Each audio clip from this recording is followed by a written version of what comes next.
Simula taong 1934 hanggang sa kasalukuyan, nakasama ng sambayan ng Pilipino ang Philippine Charity Sweepstakes Office. Naging karamay ang PCSO sa mga kapighatiang pinagdaanan ng bayan na sama-sama nating nalampasan. Mula noon, ngayon, sa hinaharap at magpakailanman, asahan ninyo ang PCSO sa pagtataguyod ng isang matatag, maginhawa at panatag na buhay sa bawat Pilipino. Sa maliit na halaga, hatid ay pag-asa. Panatilihing masaya ang paglilibang. Ang paglalaro sa kasino ay para sa may edad 21 pataas lamang. Magtakda ng oras at limitahan ang gastos sa paglalaro. Huwag magsugal kung nalulungkot. Huwag hayaang makasira ng buhay at pamilya. Para sa impormasyon ukol sa responsible gaming, tumawag lamang sa hotline numbers 623-1869 at 0917-592-6618 o bisitahin ang www.casinofilipino.ph. Isang mensahe mula sa PAGCOR. Keep it fun. Game responsibly. Sa pamamagitan ng state-of-the-art 25,000 watts fully digital AM power stereo transmitter. Ito ang DZME 1530, numero 1 sa paghahatid ng mga sariwang balita, impormasyon, komentaryo, aliw, musika at public service. DZME 1530, una sa kanan, ang himpilang may paninindigan. Rex Kayanong sa Target On Air. Ito, speaking of Isabela, ating kausapin, nasa linya ng ating komunikasyon si Governor Rudito Albano ng Isabela. Gob Albano, si Rex Kayanong sa DCME. Kaya Karex, magandang hapon sa inyo. Magandang hapon sa iyo sa yung mga tagapag-email. Apo, at sa direktiba ng ating Pangulong Duterte sa pag-crackdown ng illegal logging activity sa Isabela, kamusta po ang monitoring ninyo, Governor Albano? Saan? Sa illegal logging? Apo. Wala naman masyadong nag-illegal logging dito sa lalawin ng Isabela. Kasi wala nang concessionaryo. At saka madali makita na yung mga bulldozer pagpapasok sa loob. Apa? Yung mga panaka-naka na nagpuputol-putol dyan, kahoy ng pondre, mga kalabaw na lang yan, isa-isa, dalawa, gano'n. At humingi na kami ng tulong sa RD para at least i-monitor na nila yan. Tapos dapat may kasama ng DNR na na-arrestuin yung mga nag-ano ng mga logs. Kasi alam mo, kahirap dyan din ng mga logging na logs na yan. Kasi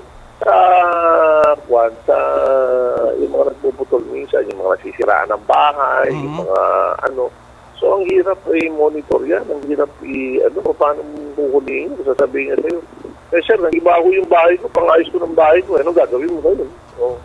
Hindi ba? So maiipit ka rin kung ganyan ang mangyayari sa'yo, maiipit ka, nagpakukulong mo yung tao, wala ng bahay. Tama po. Paano yung pamilya niya, di ba?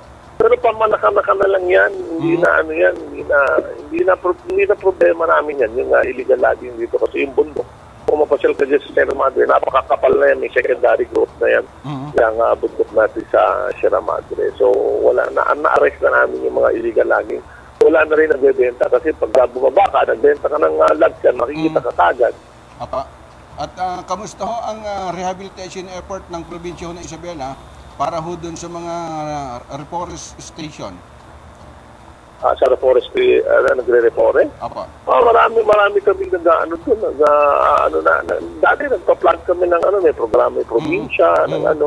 Alam mo, minsan, dito sa illegal logging na ito, marami nagsasabi, nagsisinungaling daw ako na walang illegal logging dito. Mga luko-luko yung mga, hindi patunayan nila na may illegal logging. At kung ako yung nagsisinungaling, hindi patunayan nila yung nagsisinungaling ko. Kung alam mo, mahirap yung tao sabi, nagsisinungaling, ano yan? Bahala sila sa buhay nila. Ako naman, hindi naman ako nag-ano doon. Basta ako, pagka may illegal logging na illegal mga logs na ito, kumpiskahin kagad namin. Alam mo, marami kami na kumpiska dyan. Ginawa namin mga siya. Anong araw buti nga sa kanila na nila yan. Pagka sila rin malilitigan dyan. At saka puro kaso, inaabot nila dyan. Yung mga pasakyan nila, kahit nasabihin nila sa akin na hindi, pinasakay lang sa akin, wala, huli yan. Hindi ko na kayo sa korte mag-explain kung ano yun. Pero panaka-naka na lang yun, kung konti-konti na lang.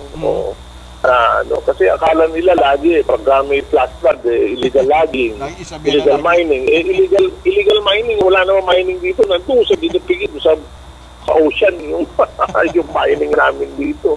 Hindi mo naman pwedeng sisihin din yung black sand doon sa Cagayan. Diba paano yung black sand? Wala naman nagba-black sand doon. Dati talamak ang black sand doon sa pero ngayon na-arrest na yan at wala na. Hindi na ina-arrest.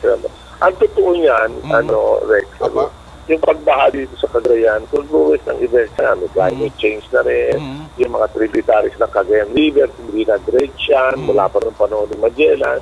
Siyempre, sa tagal na ng mga panahon, hindi naman natutulog yung river na yun. Siyempre, yung river, through time, di ba, nagra-rumble naman talaga yan pagdating ng, ang totoo yan siya. Yung mga tributaries, hindi rin na-silk yan, hindi na-dredge yan, yung mga tributaries, hindi rin na-ayos. Isa lang ang dam namin dito sa Region 2. At ito yung Magat Dam lang. Yan lang ang nakakapag-carry ng mga sediments sa Tarawa, nakakapag-pigil din ng talagang pagasa ng tubig dito.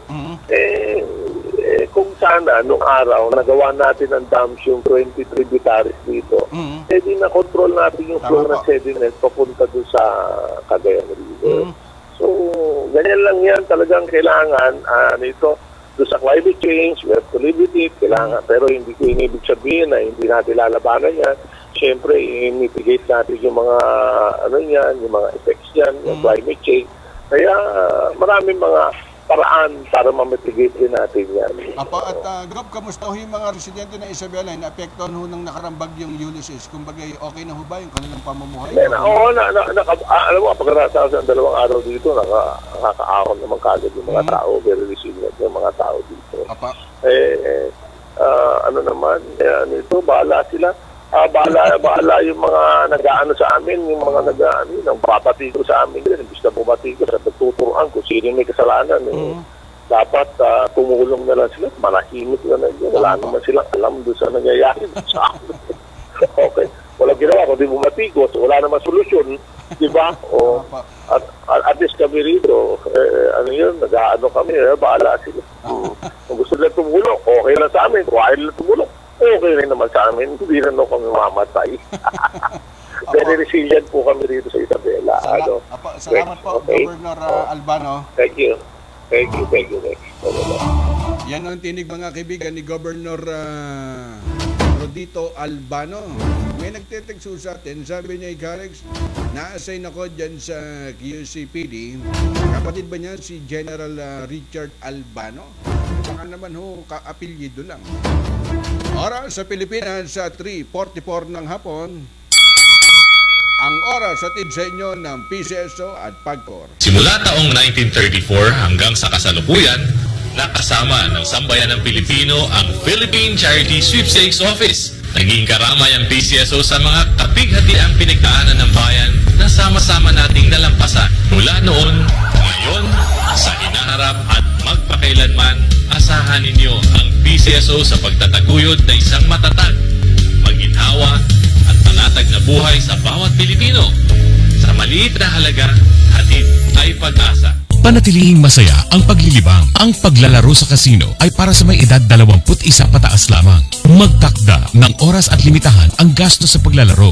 Huwag magsugal kung nalulungkot. Huwag hayaang makasira ng buhay at pamilya. Para sa impormasyon ukol sa responsible gaming, tumawag lamang sa hotline numbers 623-1869 at 0917-592-6618 o bisitahin ang www.casinofilipino.ph. Isang mensahe mula sa PAGCOR. Keep it fun. Game responsibly.